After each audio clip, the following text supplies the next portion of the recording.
হাজার বছর ধরে আমি পথ হাঁটিতেছি পৃথিবীর পথে, সিংহল সমুদ্র থেকে আরো দূর অন্ধকারে মালয় সাগরে। অনেক ঘুরেছি আমি বিম্বিসার অশোকের ধূসর জগতে, সেখানে ছিলাম আমি আরো দূর অন্ধকার বিদর্ভ নগরে। আমি ক্লান্ত প্রাণ এক, চারিদিকে জীবনের সমুদ্র সোপেন।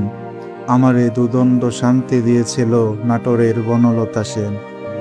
চুল তার কবেকার অন্ধকার বিদিশার নেশা, মুখ তার সবশ্রীর কারুকার্য। অতিদূর সমুদ্রের পর হাল ভেঙে যে নাবিক হারাইছে দিশা। সবুজ ঘাসের দেশ যখন সে চোখে দেখে দারুচিনি দ্বীপের ভিতর, তেমনি দেখেছি তারে অন্ধকারে। বলেছে সে, এতদিন কোথায় ছিলেন? পাখির নীড়ের মতো চোখ তুলে চাওয়া নাটোরের বনলতা সেন। সমস্ত দিনের শেষে শিশিরের শব্দের মতন সন্ধ্যা আসে, টানার রৌদ্রের গন্ধ মুছে ফেলে চিল। পৃথিবীর সব রং মুছে গেলে পাণ্ডুলিপি করে আয়োজন। তখন গল্পের তরে জোনাকির রঙে ঝিলমিল। সব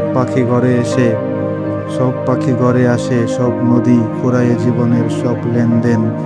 থাকে শুধু অন্ধকার, মুখোমুখি বসিবার বনলতা সে।